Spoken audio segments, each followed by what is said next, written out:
The gunshot cracked through the frozen valley before dawn had even touched the ridge, and Mara Whitfield was already moving, before she understood why. She had been asleep for barely 3 hours, curled in her sleeping bag inside the small wooden cabin that served as her research station, when the sound tore through the silence like a blade through paper. She sat up so fast her head spun. Every instinct she had built over 6 years of living alone in this wilderness told her the same thing. That was not a hunter shooting at a deer. That was a warning shot, or a killing shot, fired somewhere close to the den site she had been watching for the past 2 months.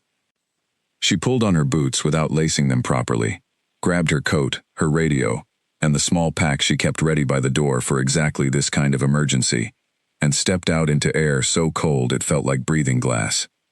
The sky above the tree line was still a deep bruised purple, the sun not yet willing to show itself. Snow crunched under her boots as she ran, her breath coming out in short white clouds, her heart hammering with a fear she had not felt in years. Mara was 34 years old, though the mountain had aged her differently than it aged people in cities. Her hands were rough from years of handling rope and traps and radio collars. Her face had a permanent windburn that never quite faded, even in summer. She had moved to this remote research post after leaving behind a life that had grown too loud, too crowded, too full of people who wanted things from her that she no longer had the strength to give. Out here, this valley surrounded by pine forests and granite peaks, she had found something she had not expected to find. Peace, purpose, a strange, quiet kinship with the wild animals she had come to study. For the last 4 years, she had devoted herself almost entirely to one thing: the wolves of Silver Hollow Valley. It was a small, isolated pack, led by an animal so large and so commanding that the local rangers and hunters had given him a name that had nothing official about it, but that everyone used anyway. They called him the Alpha King. He was not a myth. He was real, and Mara had seen him with her own eyes more times than she could count, always from a careful distance, always through the lens of her camera or the glass of her binoculars. He was broad across the shoulders, with a coat of deep charcoal gray streaked with silver along his spine, and eyes the color of amber caught in firelight. He moved through the forest like he owned every inch of it, because in every way that mattered, he did. Mara had spent countless nights recording his pack's movements, their hunting patterns, the way they communicated through howls that echoed for miles across the valley. She had watched pups being born in the spring, and had wept quietly behind her binoculars the first time she saw a newborn pup stumble out of the den on wobbly legs. She had never touched them. She had never interfered. That was the first rule of her work, the rule she had promised herself she would never break. Watch, record, protect from a distance, but never interfere. That rule had never been tested the way it was about to be tested tonight. She reached the ridge above the den site, just as the first hint of gray light began to seep into the sky, and what she saw made her stomach drop. There were tire tracks in the snow where no vehicle should have been able to reach, cutting through the protected boundary of the valley like a wound. She could see broken branches, disturbed snow, signs of a struggle that had happened only minutes before she arrived. And there, near the base of a fallen pine tree, was something small and gray, shivering, alone, and completely still, except for the frantic rise and fall of its tiny chest. A pup. No more than a few months old, barely weaned, its fur matted with snow, and something dark that Mara did not want to look at too closely. It was crying, a thin, high whimper that carried through the cold air and struck something deep inside her chest, something she had spent years trying to keep buried. She should have called it in. She should have radioed the ranger station, reported the poachers, followed protocol exactly as she had been trained. Instead, she found herself walking slowly, carefully, toward the trembling pup, her hands raised, her voice low and soft, speaking the same gentle nonsense words she had used with injured animals 100 times before. The pup did not run. It could not run. One of its back legs was held at an angle that made Mara's throat tighten with worry, and its eyes, when they finally focused on her, held an exhaustion far too heavy for a creature so young. She knelt down in the snow, ignoring the cold soaking through her pants, and reached out one gloved hand. The pup flinched, let out a small growl that had no real threat behind it, and then, astonishingly, went still. As if some ancient part of it recognized that this human, unlike the ones who had come before with fire and thunder in their hands, meant something different, meant safety. Mara did not know yet whose pup this was. She would not know until later, when she pieced together the scattered tracks, the broken twigs, the drag marks leading away toward the deeper woods where the rest of the pack had fled. She would not know that the massive gray shape she sometimes glimpsed on distant ridgelines, the Alpha King himself, had been forced to make an impossible choice only hours before. Save the pack, or save the pup.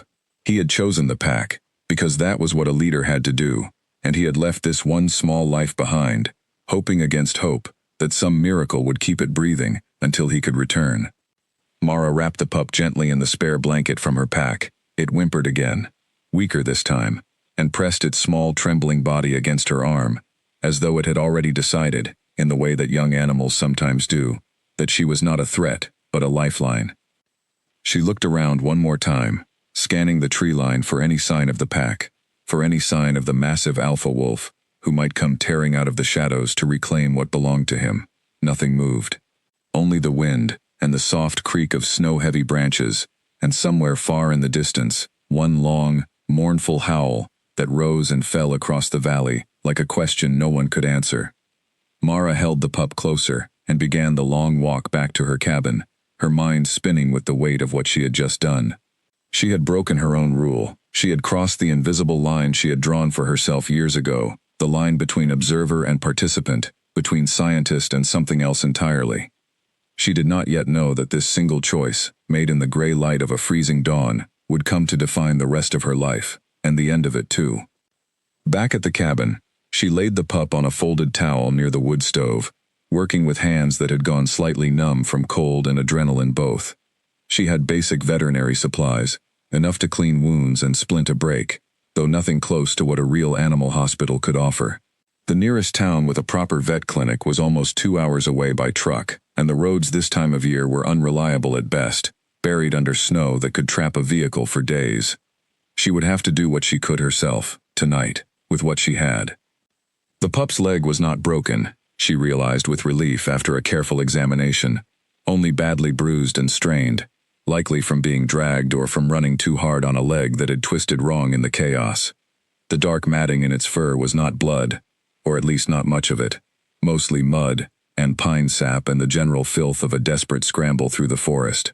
She cleaned the small wounds she could find, wrapped the leg loosely for support, and mixed a thin broth from bone stock she kept for exactly these kinds of emergencies, though she had never once imagined she would use it on a wolf pup curled inside her own cabin. The pup drank weakly at first, then with more strength, as the warmth of the stove and the safety of stillness began to work their slow magic.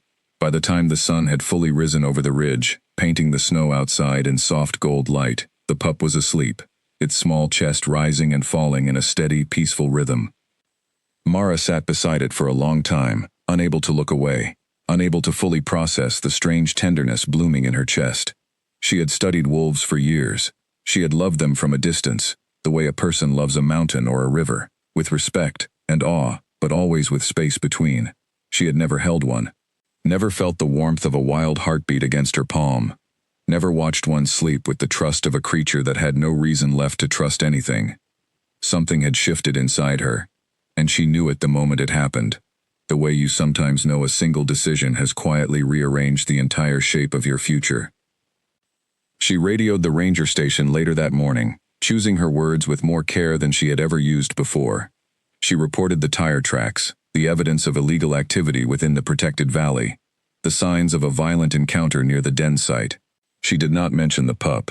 She told herself it was because the pup needed stability, needed time to heal before being subjected to the stress of transport and unfamiliar hands. She told herself it was purely practical, purely scientific. But some quiet, honest part of her knew the truth was simpler than that.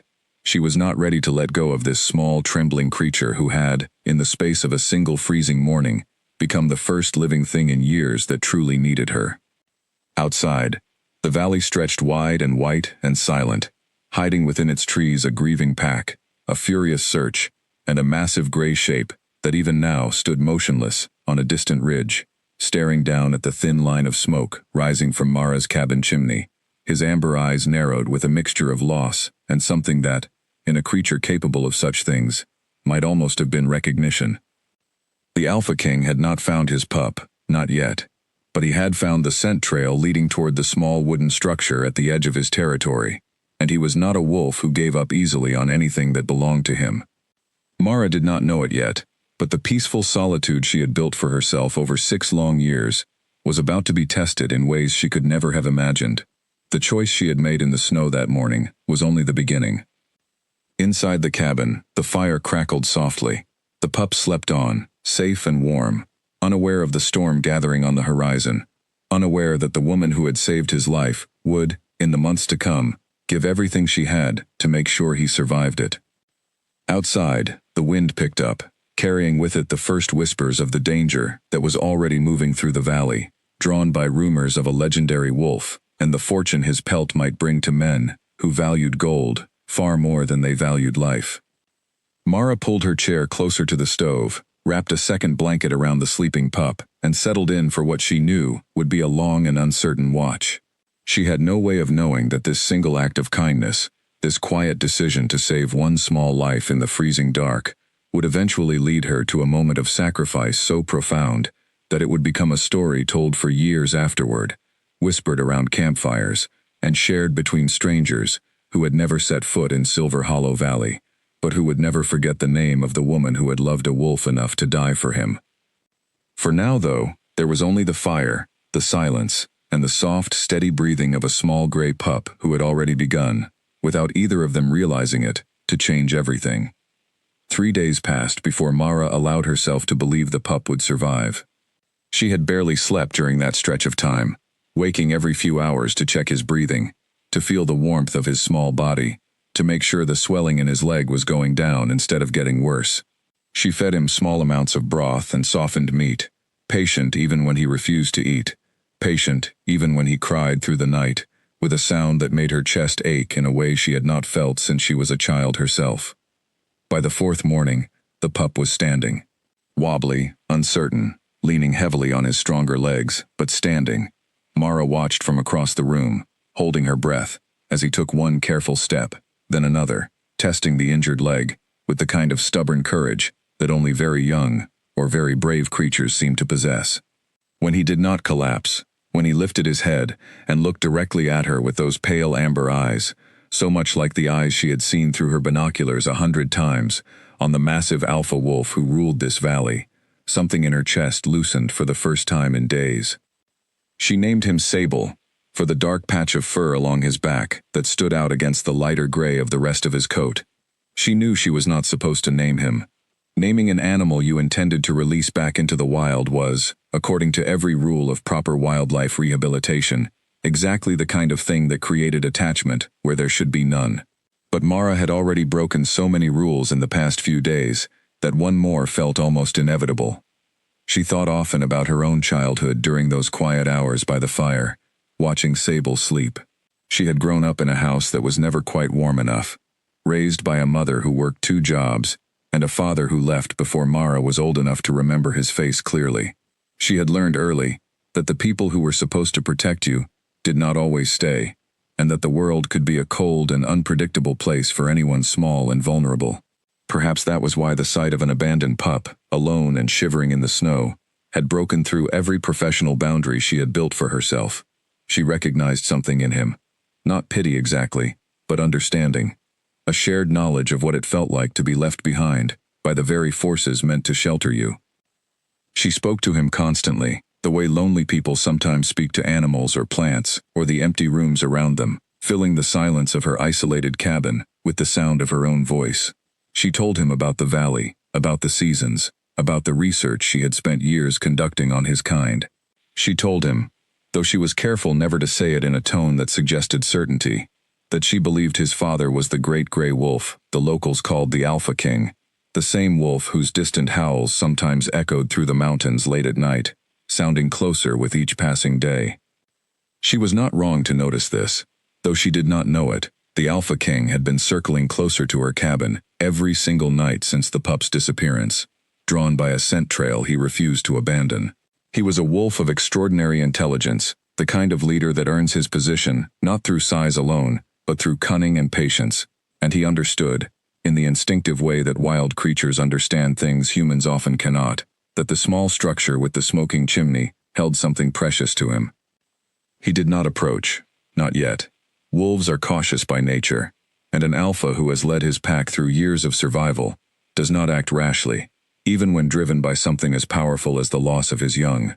Instead, he watched from the tree line each evening as the light in Mara's cabin window flickered against the growing dark, studying the shape of the woman who moved inside, memorizing the rhythm of her days, waiting for the moment when instinct would finally tell him it was safe to act. Mara sensed something during those long, quiet evenings, though she could not have named what it was. A feeling of being observed, a prickling awareness at the back of her neck whenever she stepped outside to gather firewood or check her equipment. She would scan the tree line and see nothing but shadow and snow, and yet the feeling never fully left her, a low hum of certainty that she was not as alone in this valley as she had believed for the past 6 years. One evening, nearly 2 weeks after she had found Sable, she stepped outside just after dusk to bring in more wood for the stove, and she saw him. Standing motionless at the edge of the clearing, half hidden by the deep blue shadow of the pines, was the largest wolf she had ever seen in person. His coat caught the last light of the setting sun, turning the silver streaks along his spine into something that looked almost like flame. His amber eyes fixed on her, with an intensity that stole the breath from her lungs. Mara did not move. Every instinct in her body screamed at her to run, to retreat inside and bolt the door, but some deeper, quieter part of her recognized this moment for what it truly was. This was not an attack, this was a father, searching for his child. They stood like that for what felt like several minutes, though it could not have been more than 30 seconds. Two creatures from entirely different worlds, studying one another, across a stretch of moonlit snow. Then, from inside the cabin, came a small, high-pitched bark. Sable's voice, muffled by the wooden walls, but unmistakable to the ears of a father who had been listening for it every single night since he lost track of it in the chaos of violence and fear. The great wolf's ears pricked forward. His entire body went rigid with sudden, electric attention. And then, without a single sound, he turned and vanished back into the darkness of the trees, moving with a speed and silence that seemed almost impossible for an animal of his size. Mara stood frozen in the clearing for a long moment after he disappeared, her heart pounding, her mind racing through the implications of what had just happened. He knew. Somehow, the Alpha King knew that his missing pup was inside her cabin, safe and healing and slowly growing stronger every single day. She went back inside and locked the door, though some part of her understood that a locked door would mean very little to a wolf, determined enough to reach what he wanted. She sat beside Sable that night longer than usual, watching him sleep, running her fingers gently through the soft fur along his back, and she found herself wondering, with a mixture of fear and something that felt strangely like hope, what would happen when the day finally came to give him back. She did not know yet that the reunion she was both anticipating and dreading would be the easiest part of everything still ahead of her. She did not know that far more dangerous forces than an anxious father wolf were already making their way toward Silver Hollow Valley, drawn by whispers of a legendary alpha and the small fortune his pelt could bring on the black market. For now, there was only the fire, the sleeping pup, and the memory of two amber eyes watching her from the edge of the trees, patient, careful, and utterly unwilling to give up. The weeks that followed changed the rhythm of Mara's entire life. Sable grew quickly, the way young wolves do, his gangly legs slowly filling out with muscle, his fur thickening into something denser and warmer, as the season pushed deeper into winter. He followed her everywhere inside the cabin, trailing her heels like a shadow, and though she reminded herself daily that this closeness could not last forever, she found it harder and harder to imagine the cabin without him in it. She began taking him outside for short periods each day, always on a length of soft rope she had fashioned into something gentler than a leash, always staying close to the cabin, where she could retreat quickly if needed. She wanted him to remember the smell of the forest, the sound of the wind moving through the pines, the taste of snow on his tongue. She did not want him to become so comfortable with human warmth and human food that he would forget, when the time came, how to be what he truly was, a wild thing, born to run free beneath open sky. It was during these outings that she began to notice signs the great wolf was still nearby. Tracks in fresh snow, too large to belong to any other animal in the valley.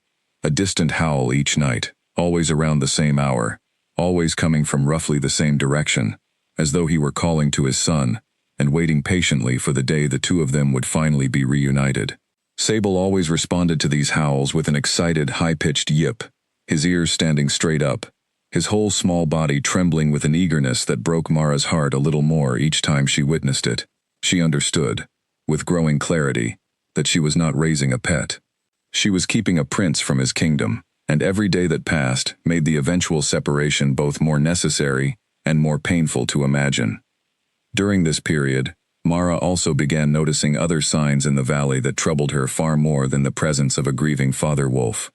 On one of her longer patrol routes, checking the trail cameras she had set up months earlier to monitor pack movement, she discovered fresh tire tracks again, this time accompanied by boot prints belonging to at least 3 different people. Someone had been through the area recently, moving carefully, deliberately, avoiding the main trails that rangers typically patrolled. She reviewed the footage from her cameras that evening with a growing sense of unease. One image, captured in the gray light of early morning, showed 2 men standing near the edge of a clearing, one of them holding binoculars, the other studying what appeared to be a hand-drawn map. Neither of them wore the uniform of any legitimate agency. Neither of them had any business being in a protected wilderness area during a season when hunting of any kind was strictly prohibited. Mara had encountered poachers before, during her years in Silver Hollow Valley, though rarely, and never with the same sense of calculated purpose she felt radiating from these particular images. Most poachers who wandered into protected land did so opportunistically, chasing whatever prey happened to cross their path. These men looked like they were searching for something specific, someone specific.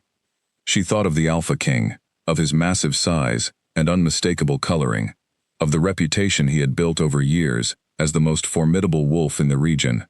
A reputation like that did not stay contained within the boundaries of a single valley. Word traveled, especially among certain circles of people who valued rare and impressive trophies more than they valued the laws meant to protect wild creatures from exactly this kind of greed. That night, unable to sleep, Mara sat by the fire with Sable curled against her side, and made a decision that would set the final events of her story into motion, though she could not have known it at the time. She decided to contact Owen Pratt, a ranger she had worked alongside for several years, and one of the few people in the region she trusted completely. Owen managed the Northern Patrol District and had always taken threats to the valley's wildlife seriously, even when budget constraints and bureaucratic red tape made real enforcement difficult. She radioed him the next morning, describing what she had found, careful once again to leave out any mention of the pup sleeping just a few feet away from her as she spoke. Owen listened without interrupting, his voice grave when he finally responded. There had been reports, he told her, of increased poaching activity throughout the region over the past several months, driven by rumors circulating in certain illegal trade networks about a wolf of unusual size and coloring somewhere in the mountains. He had hoped those rumors would fade without leading anyone directly to Silver Hollow, but the evidence Mara had just described suggested otherwise.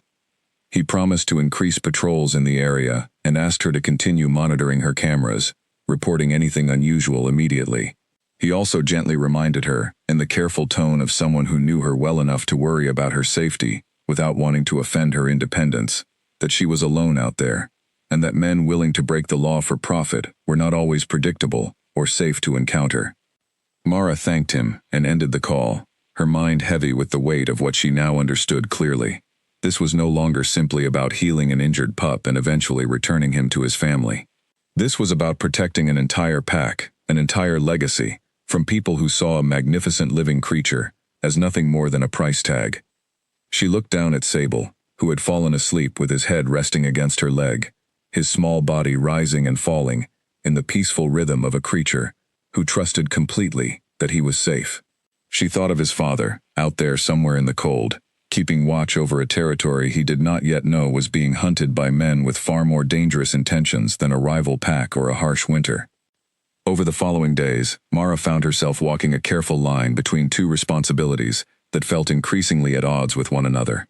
She needed to prepare Sable for a return to the wild, strengthening his leg, teaching him the instincts that captivity, however brief and well-intentioned, might have dulled.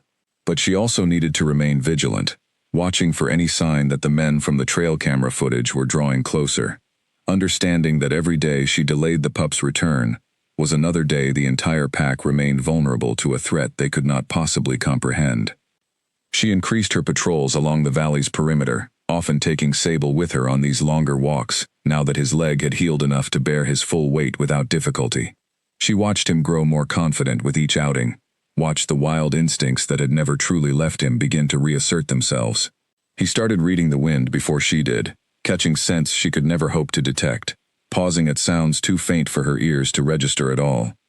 One crisp afternoon, nearly a month after she had first found him shivering and alone near the fallen pine, Sable stopped abruptly on the trail ahead of her, his entire body going rigid with focused attention. Mara froze as well, following his gaze toward a distant ridge, and there, standing in perfect stillness against the pale winter sky, was the Alpha King. He did not approach. He simply watched, as he had watched from the tree line so many nights before, his amber eyes moving between the small pup and the woman who had kept him alive.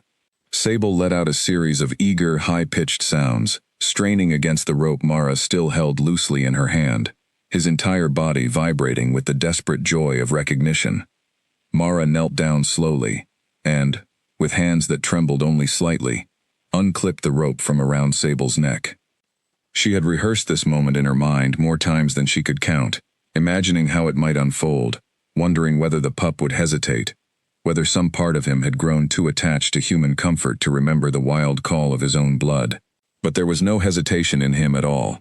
The moment the rope fell away, Sable bolted across the snow toward the distant ridge with a speed and grace that made Mara's chest ache with a complicated mixture of joy and grief.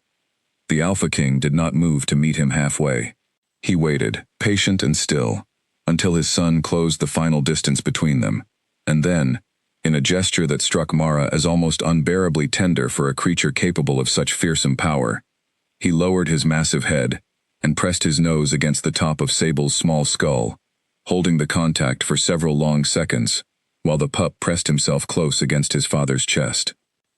Mara stood alone on the trail, tears freezing against her cheeks in the cold afternoon air, watching a reunion she had made possible, but could never fully be part of. Then, unexpectedly, the great wolf lifted his head and looked directly at her, across the wide expanse of snow, holding her gaze with an intensity that felt, impossibly, like something close to gratitude. He held that look for only a few seconds, before turning and disappearing into the tree line with his son close behind him, the two of them vanishing into the shadows of the forest, as though they had never been there at all. Mara stood alone for a long time after they were gone, staring at the empty ridge, feeling the strange hollow ache of a house suddenly too quiet, a life suddenly missing a small, warm presence that had filled it so completely over the past month. She told herself this was exactly how it was supposed to end. The pup healed, returned to his family, restored to the wild world where he belonged. This was success, by every measure that mattered in her line of work. But as she turned to walk back toward her cabin, the wind carrying the first hint of a coming storm across the valley, she could not shake the growing certainty that this was not truly the end of anything. It was only the beginning of a much larger story, one that would soon draw her back into the heart of the danger she had only glimpsed so far from a careful, protective distance.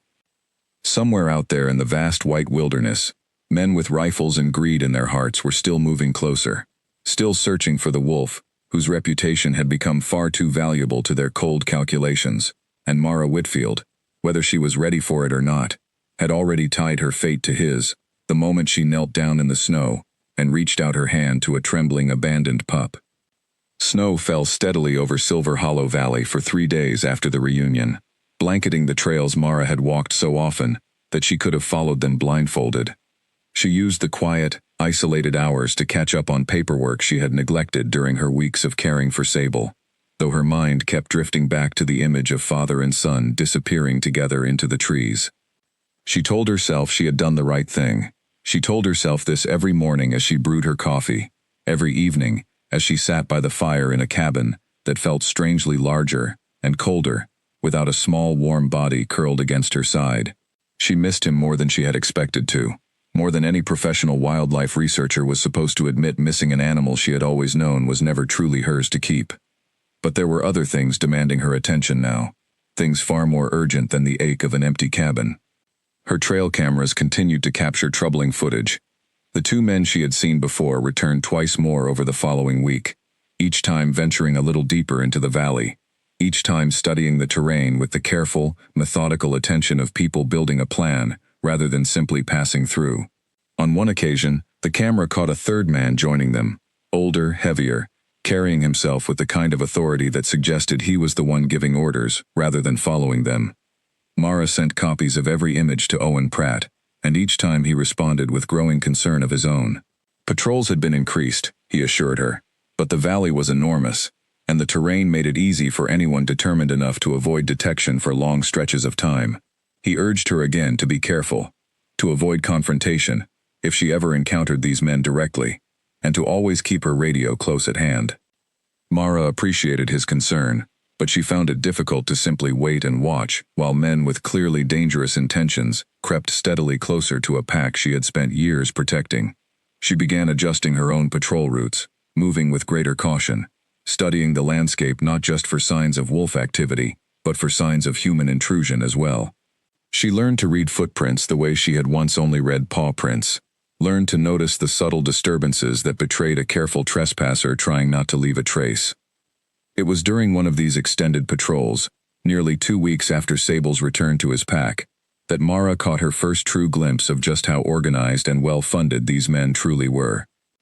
She had hiked to a high ridge overlooking the eastern edge of the valley, a vantage point she often used to observe pack movement from a safe distance, when she noticed something glinting faintly through the trees below. Using her binoculars, she brought the image into sharp focus and felt her stomach drop with dread. A small camp had been established in a hidden clearing, tucked away from any of the main trails, invisible from the ground unless you knew exactly where to look. She counted at least 4 tents, along with equipment that had no business belonging to ordinary hikers or campers, long cases that could only hold rifles, coils of heavy cable, a device she did not immediately recognize but that made an uneasy chill run down her spine the longer she studied it. These were not opportunistic poachers hoping to get lucky. This was a planned operation, funded and organized with a level of resources that suggested serious money was involved, the kind of money that only flowed toward a prize considered exceptionally rare and exceptionally valuable. Mara photographed everything she could from her position on the ridge, careful to stay low and out of sight, her hands trembling slightly with a mixture of fear and fury that she had not expected to feel so intensely. These men were not just threatening an animal she had come to admire and respect from a distance. They were threatening a family. A father who had shown her, in his own quiet way, a depth of loyalty and love she had rarely witnessed even among people. A small pup whose life she had held in her own 2 hands and refused to let slip away. She made her way back down the ridge as quickly as caution allowed, her mind racing through everything she needed to do next. She would call Owen immediately. She would provide the exact coordinates of the camp, every detail she had managed to capture, and she would let the proper authorities handle a situation that was clearly far too dangerous for a lone researcher to confront on her own. But even as she formed this plan in her mind, walking briskly through the snow toward her cabin, a smaller, more troubling thought kept surfacing beneath her resolve. Authorities took time. Proper procedures took time. Warrants and coordinated patrol responses took time that this pack, unaware of the danger closing in around them, did not necessarily have. She reached her cabin just as the last light of afternoon began to fade from the sky, and immediately radioed Owen, relaying everything she had seen with as much precise detail as she could manage. He listened gravely, asking careful questions, confirming coordinates, promising to mobilize a response as quickly as the department's resources would allow. But even as he spoke, Mara heard the hesitation in his voice, the unspoken acknowledgement that even his most immediate action would still take precious hours to organize, hours that felt increasingly dangerous given how close that hidden camp sat to the pack's known territory.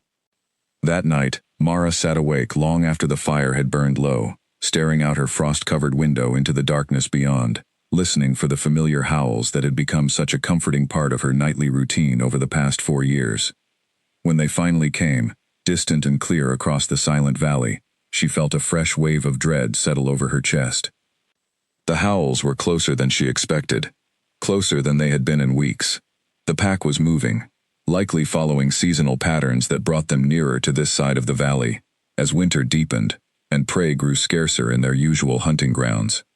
It was a natural, unremarkable pattern she had documented many times before in her research. But this year, that natural pattern was leading them directly toward a camp full of men with rifles and a fortune, riding on the death of one magnificent, irreplaceable wolf. Mara barely slept that night, her mind cycling endlessly between plans and fears, between trust in the system she had always relied on, and a growing, undeniable certainty that the system might not move quickly enough to matter. She thought of Sable, healed and strong now, running free through the same forest that hidden danger now occupied. She thought of the Alpha King, his amber eyes meeting hers across that snowy field, the silent gratitude she had read in his gaze. She thought of everything she had already risked to save one small life, and she wondered, with a fear that settled deep and heavy in her chest, exactly how much further she might be willing to go before this was truly over. Outside, the snow continued to fall, soft and silent, covering the valley in a blanket of white that hid, somewhere beneath its beauty, the quiet machinery of a danger that showed no sign of slowing down. 2 days after Mara reported the hidden camp, Owen Pratt arrived at her cabin in person, something he had not done in over a year. The sight of his truck pulling up through the fresh snow filled her with a cautious relief that faded quickly once she saw the grim expression on his face. He stepped inside, stamping snow from his boots, and accepted the cup of coffee she offered without much comment. He was a tall man in his late 40s, with a weathered face that had spent decades in this wilderness, and eyes that had seen enough hardship to no longer bother hiding worry when it was warranted. Today, that worry was written clearly across every line of his expression. The department had sent a small team to investigate the coordinates Mara provided, he explained, but by the time they arrived, the camp had already been abandoned, cleared out completely, with only faint impressions in the snow to suggest anyone had ever been there at all. Whoever these men were, they were careful, disciplined, and clearly experienced enough to anticipate exactly the kind of response their presence might trigger. Mara felt her stomach twist with frustration. Abandoning the camp did not mean abandoning the plan. If anything, it likely meant they had simply relocated somewhere less exposed, somewhere they believed they could operate without detection while they waited for the right opportunity to strike. Owen agreed with her assessment, though his hands were tied by limited resources and a department already stretched thin across a massive stretch of protected wilderness. He promised increased aerial patrols where funding allowed, promised to flag the case as a priority, promised to keep in close contact with her regarding any further sightings. It was not enough, and they both knew it, though neither of them said so directly. Before he left, Owen paused at the door and looked at Mara with an expression that carried more than simple professional concern. He asked her, gently but seriously, whether she had considered relocating to the ranger station for the remainder of the season, at least until the situation resolved itself one way or another. Living alone at the edge of a wilderness, now confirmed to house armed and organized poachers, struck him as an unnecessary risk, regardless of how capable she had always proven herself to be. Mara appreciated the concern, but she shook her head. This valley was her home, her life's work, and she was not willing to abandon her post simply because danger had drawn closer. Besides, she added quietly, someone needed to keep watching. Someone needed to remain close enough to notice immediately if the pack came under threat again. Owen did not argue further, though the set of his jaw made clear he disagreed with her decision. He left with a final reminder to keep her radio charged and close, and to call immediately, day or night, if anything at all seemed wrong. Over the following days, Mara threw herself into an even more rigorous patrol schedule than before, walking longer routes, checking her cameras more frequently, studying every inch of disturbed snow for signs that the men had returned. She caught occasional glimpses of the pack during these patrols, always from a careful distance, always relieved to see them appearing healthy and unharmed, moving through their territory with the same confident grace they always had. She saw Sable several times during this period, now visibly larger and stronger than he had been during his weeks in her care, running alongside his siblings with an energy and joy that filled her with a quiet, complicated pride. He never approached her directly, respecting the boundaries that had reasserted themselves naturally once he returned to his family. But on more than one occasion, she noticed him pause and look toward her position on the ridge, his ears pricking forward in what she liked to believe was a small flicker of recognition. The Alpha King, too, seemed aware of her continued presence in the valley. She often felt his gaze on her during these patrols, though she rarely caught direct sight of him unless he chose to be seen. There was an unspoken understanding growing between them, she realized, something that went beyond the simple boundaries of predator and researcher. He had watched her save his son. He had watched her return him, without hesitation, the moment the choice was hers to make. Whatever wariness he might once have held toward her presence in his territory had softened into something that, if she allowed herself to imagine it, almost resembled trust. That fragile trust would soon be tested, in ways neither of them could have anticipated. Nearly a week after Owen's visit, Mara's trail cameras captured fresh footage that sent a fresh wave of dread through her entire body. The same 3 men, along with 2 additional figures she had not seen before, had returned to the valley, this time moving with even greater caution than before, avoiding open trails entirely, cutting instead through dense forest cover that made their movements far harder to track. Worse still, the new footage showed one of the men carrying what appeared to be a scoped rifle, far more powerful than anything typically used for ordinary hunting, along with equipment that suggested they intended to remain in the area for an extended stay this time, rather than risking another hurried, temporary camp. Mara reported everything immediately to Owen, who promised once again to escalate the response, though the frustration in his voice betrayed just how limited his department's resources truly were against a threat this organized and well-funded. That night, unable to settle the anxious energy coursing through her body, Mara made a decision she would later recognize as the true turning point of everything that followed. She decided she would not simply wait for official channels to move at their own uncertain pace. She would use her deep knowledge of the pack's territory, her years of tracking their movements and understanding their patterns, to anticipate where the men were most likely to strike, and to position herself as an early warning system the pack could not possibly provide for itself. It was a dangerous decision, one that placed her directly in the path of armed men who had already demonstrated a careful, ruthless dedication to their goal. But as she lay awake that night, listening to the distant howls carrying across the frozen valley, she found she could not imagine any other choice that would let her sleep peacefully again. She thought of Sable's small trembling body in the snow that first freezing morning.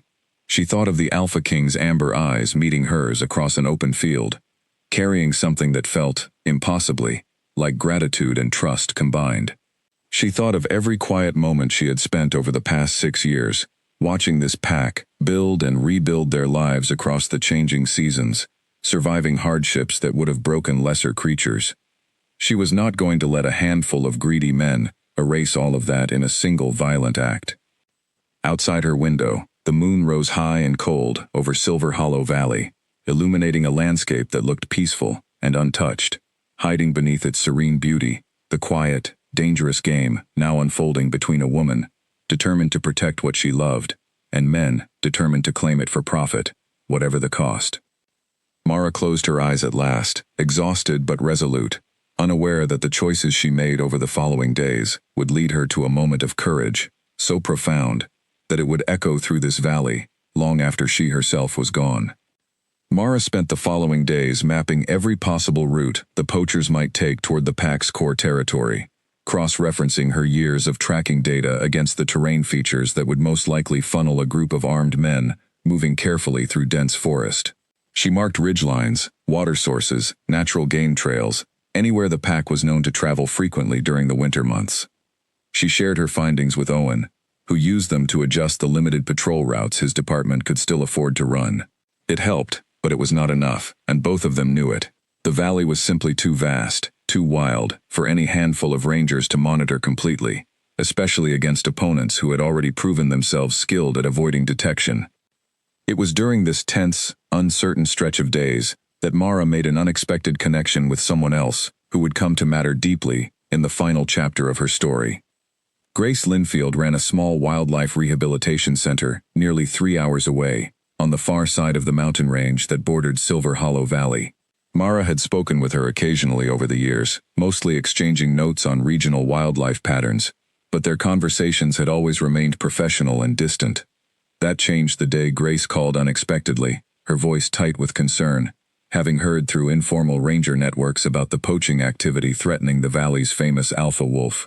Grace offered whatever support she could provide, from emergency veterinary care should it ever be needed, to simply being another voice Mara could call in the middle of the night if the isolation of her situation ever became too heavy to bear alone.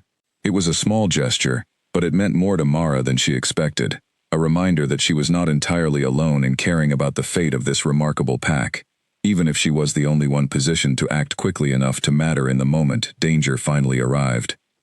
The days blurred together in a haze of careful patrols and anxious waiting. Mara grew leaner from the constant activity, her sleep thin and interrupted by every distant sound that might signal trouble. She kept her radio close at all times, kept a small emergency pack ready by the door, kept herself in a state of constant, quiet readiness that slowly wore at the edges of her endurance. And then, on a gray morning nearly 3 weeks after the poachers first returned to the valley, everything changed.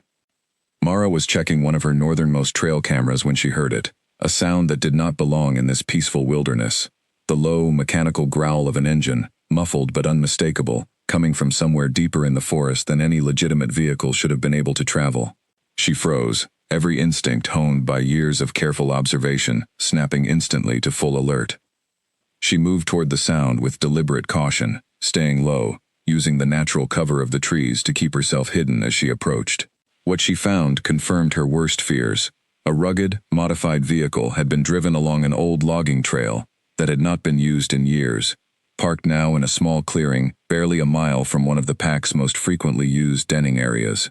Beside it stood 4 men, studying a device that displayed what appeared to be a tracking signal, along with a map marked with several circled locations that lined up almost exactly with the territory Mara had spent years documenting.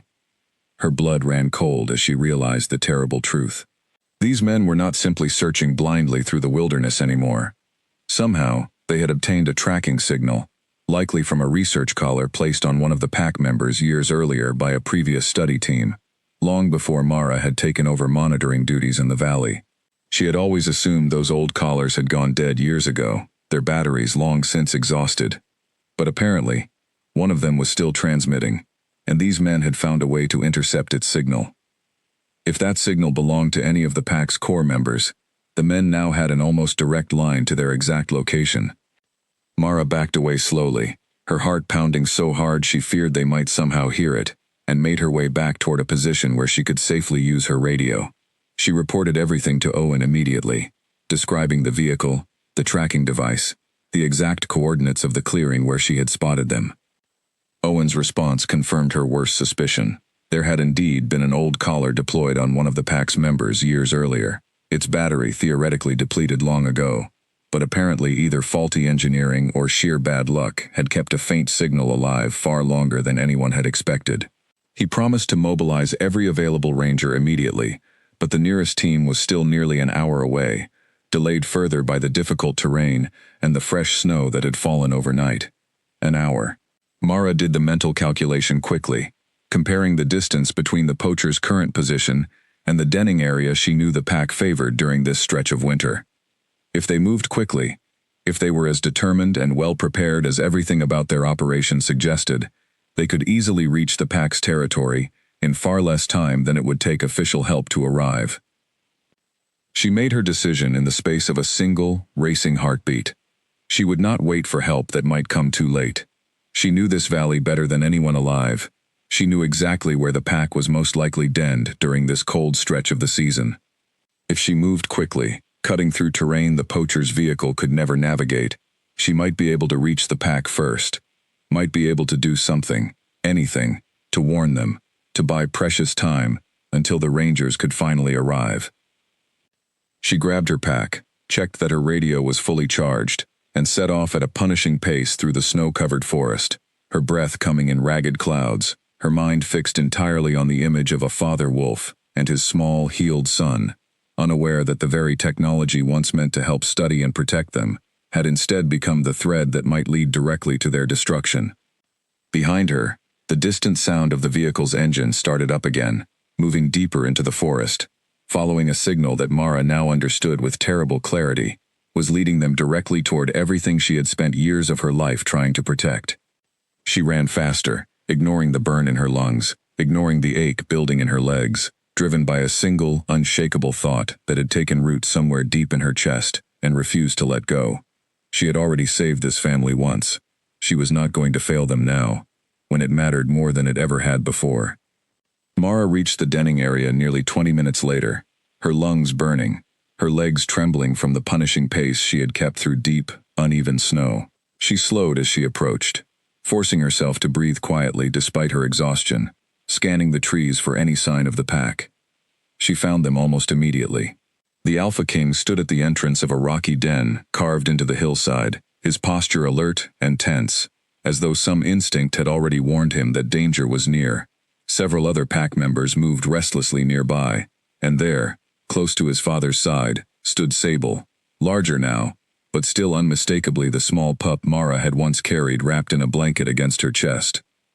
The great wolf's amber eyes found her instantly, and for a brief moment something like confusion crossed his expression, as though he could not understand why she had come running into his territory, in such a state of obvious distress.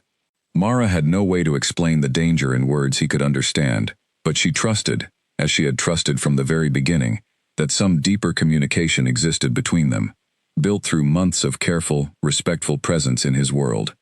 She moved closer, speaking in the same low, steady voice she had always used, gesturing toward the direction from which the sound of the approaching vehicle would soon become audible even to human ears.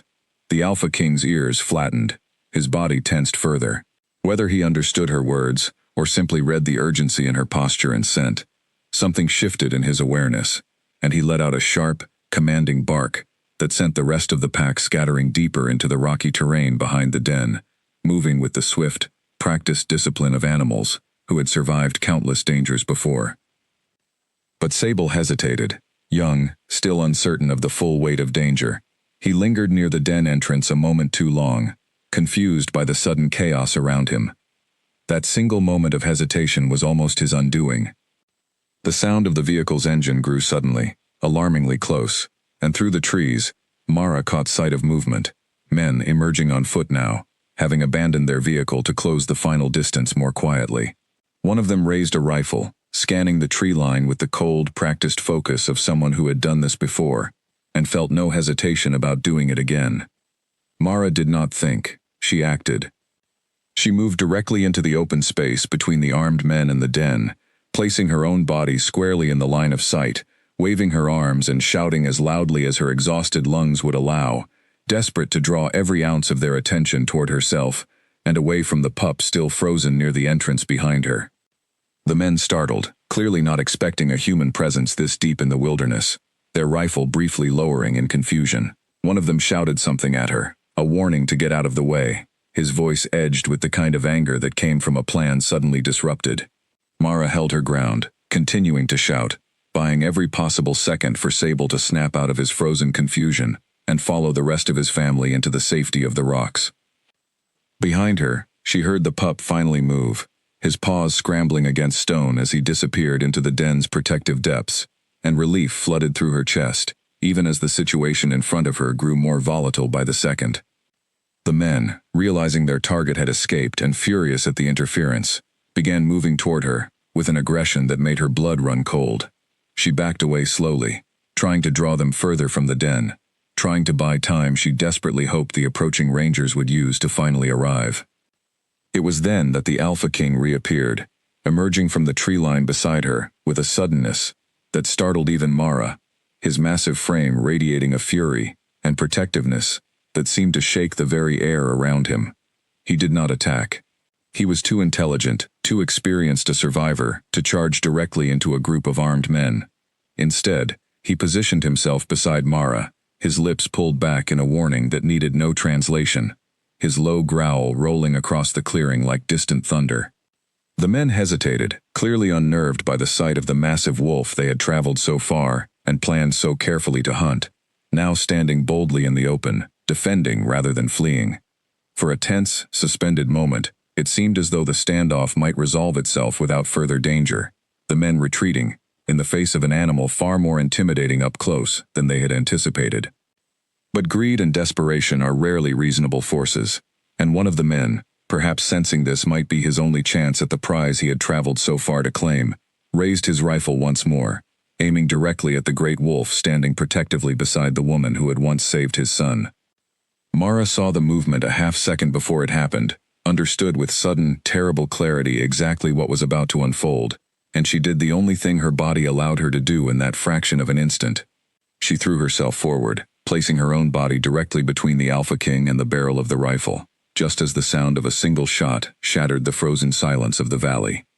The impact staggered her, a burning, overwhelming force that stole the strength from her legs and sent her collapsing into the snow.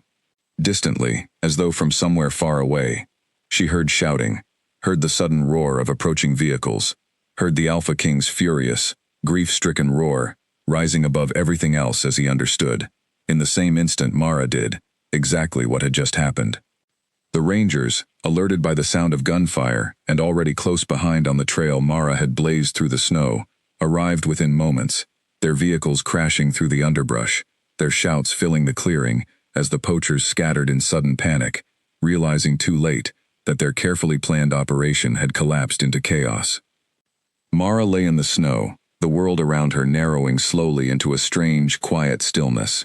She was aware, distantly, of the cold seeping through her clothes, of the sound of her own breathing growing shallow and labored.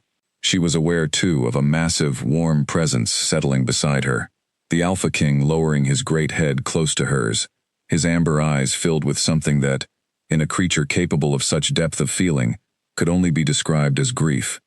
She wanted to tell him it was all right. She wanted to tell him that Sable was safe, that the pack had scattered in time, that everything she had done, every choice she had made from the moment she first found a trembling pup alone in the snow, had led exactly to this single, necessary moment. She did not have the strength left to speak the words aloud, but as her vision began to blur and the sounds of the clearing grew distant and soft, she found a small measure of peace in the certainty that her final act had protected exactly what she had set out to protect. The last thing she felt, before the world finally faded into darkness, was the warmth of a wild creature's breath against her cheek, and the strange, unmistakable sensation of a debt being silently, solemnly acknowledged. The Rangers reached Mara's side within seconds of the shot, though it felt to those present like the longest moments of their lives. Owen Pratt, who had pushed his team through the difficult terrain faster than he had ever driven them before, arrived just in time to see the great wolf lift his head from beside her and retreat only a short distance into the tree line, watching, refusing to fully abandon her even as human hands moved in to help. The poachers scattered in the chaos that followed, most of them apprehended within hours, as reinforcements arrived from neighboring districts, alerted by the emergency call that had gone out the moment the first ranger reached the clearing. Justice, in the practical sense of arrests and consequences, would eventually be served, though in that first desperate hour, none of it mattered to anyone standing in the snow beside a woman whose life was slipping away with every passing second. Owen knelt beside her immediately, applying pressure with hands that shook despite years of training that should have steadied them, shouting instructions to the team, already working to stabilize her and prepare for the difficult evacuation ahead. A medical helicopter was called in, though the remote location and worsening weather made the journey agonizingly slow. Mara remained conscious for a short while longer, her eyes occasionally opening, unfocused but aware enough to register the frantic activity around her. At one point, her gaze drifted toward the tree line, and those nearby swore later that a flicker of calm crossed her expression, as though she had found and held eye contact with something in the shadows that brought her comfort even in her final struggling moments. The helicopter finally arrived, and Mara was carefully loaded aboard for the flight to the nearest hospital, nearly 40 minutes away, across difficult mountain terrain.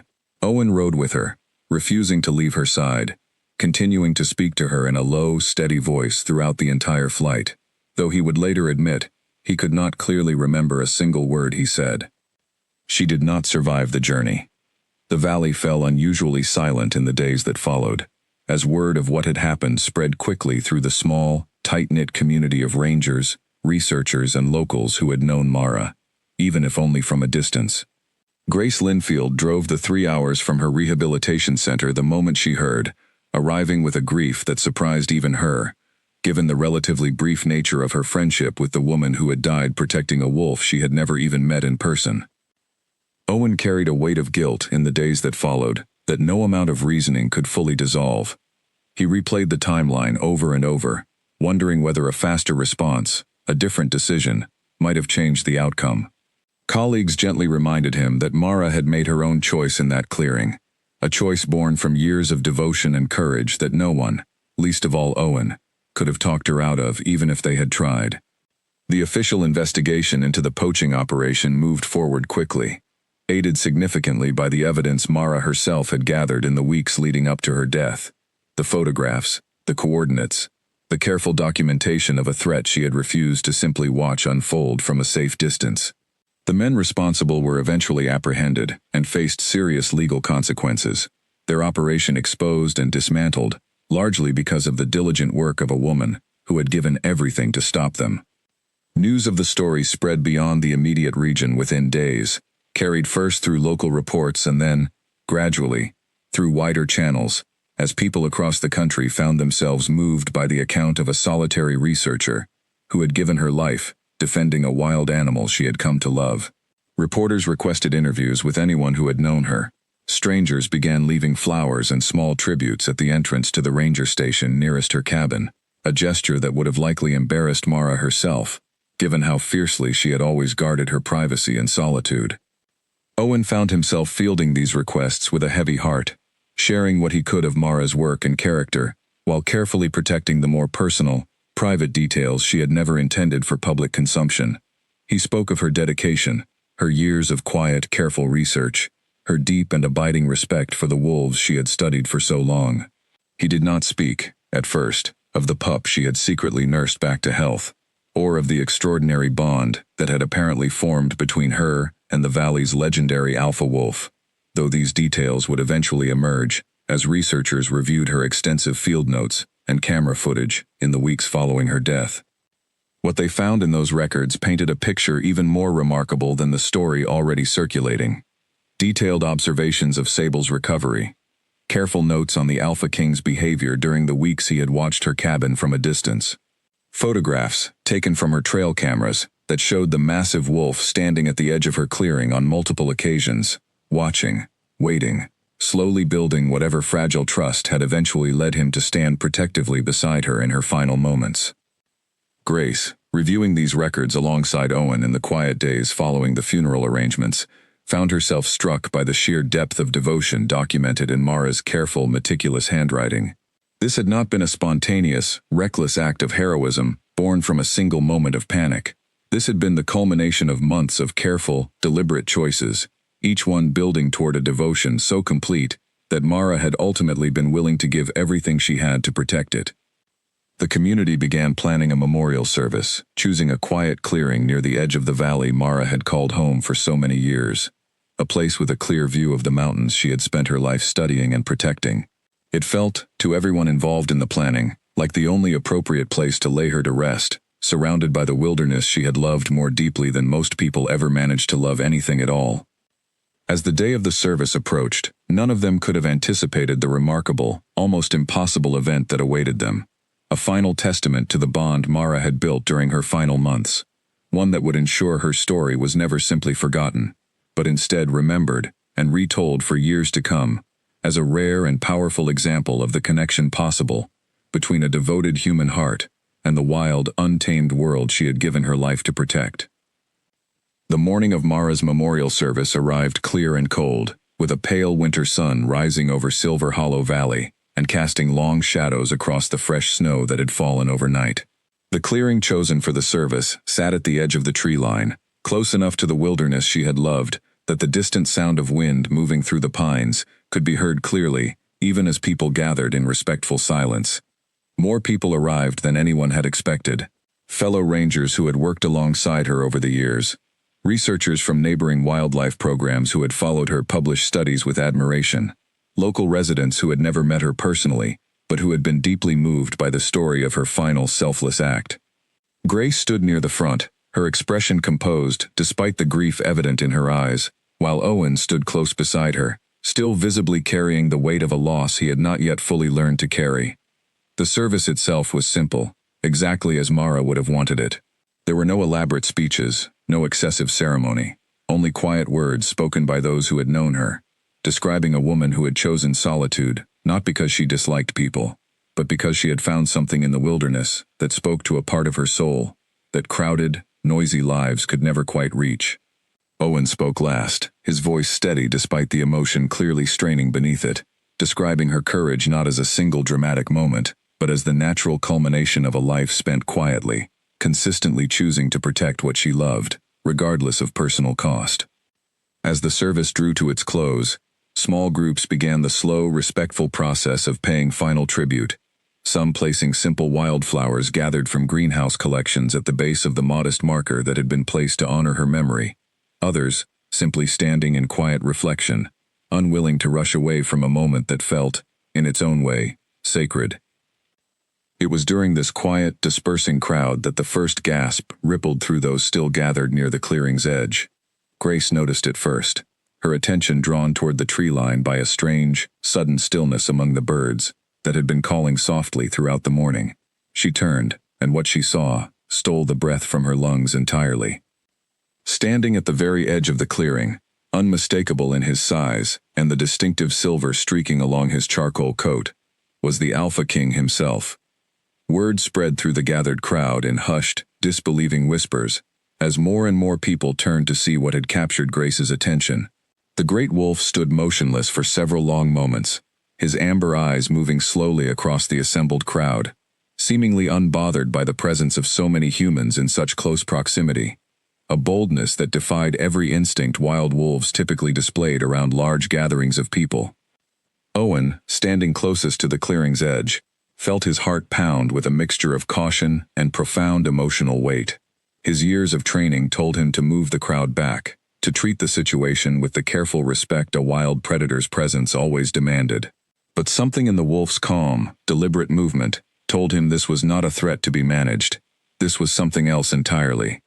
The Alpha King began to walk forward, slow and unhurried, his massive paws leaving deep, deliberate impressions in the fresh snow. The crowd instinctively parted before him, some stepping back with cautious respect, others simply too stunned by the impossible sight to move at all.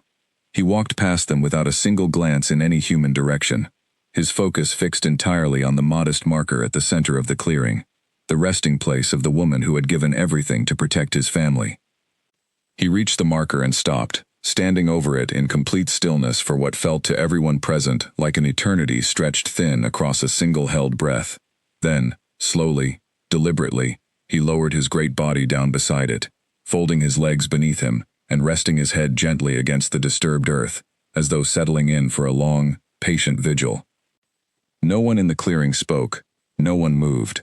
The only sound was the soft whisper of wind through the surrounding pines, and, somewhere far in the distance, the faint answering howl of another wolf, calling out across the valley in a mournful, echoing cry that seemed to carry every ounce of grief the pack itself could not otherwise express. Grace found herself weeping openly, unable to hold back the overwhelming emotion of witnessing something so profoundly beyond ordinary understanding. Owen stood frozen beside her, his throat tight, his eyes fixed on the site of the valley's legendary alpha wolf, an animal feared and respected across the entire region, lying in silent, gentle tribute beside the grave of the woman who had saved his son and given her own life defending him in return. The Alpha King remained there for nearly 20 minutes, motionless, patient, utterly unconcerned with the small crowd of humans watching in stunned, reverent silence around him. When he finally rose, he did so slowly, almost gracefully, pausing once more to lower his head toward the marker, in a final gesture that needed no translation for anyone present to understand its meaning completely. Then he turned and walked back toward the tree line with the same unhurried dignity with which he had arrived, disappearing into the shadows of the forest without a single backward glance, leaving behind a clearing full of people who understood, in that single unforgettable moment, that they had witnessed something almost no one in their lifetime would ever be fortunate enough to see. The story of the Alpha King's visit to Mara Whitfield's grave spread quickly beyond the valley in the days and weeks that followed, carried through local news, then wider media, then eventually into the kind of quiet, enduring folklore that outlasts any single news cycle. People spoke of it not as a strange coincidence or an unusual animal behavior, but as something far deeper, a rare and undeniable testament to the bond that can form between a devoted human heart and the wild creatures she chooses to protect, a bond powerful enough to bridge the impossible distance between two entirely different worlds. Owen returned often to that quiet clearing in the months that followed, and on more than one occasion, he found fresh paw prints circling the marker, Evidence that the great wolf had returned, alone and unseen, to continue a silent vigil that no living creature had ever taught him to keep, guided instead by something far older and far more powerful than instinct alone could explain. Sable grew into a strong, capable young wolf over the following seasons, eventually taking his own place within the pack's structure, carrying forward, in ways no one could measure or fully understand, the quiet legacy of the woman who had once knelt in the freezing snow and reached out her hand to save a small, trembling life she had never once considered turning away. And high above Silver Hollow Valley, on clear winter nights when the moon hung full and bright over the mountains, those who knew where to listen could still hear the distant, echoing howl of the Alpha King, rising and falling across the wilderness like a promise kept, a debt honored, and a love that, even across the vast and impossible distance between human and wild heart, had somehow found a way to endure, long after the woman who inspired it had taken her very last breath.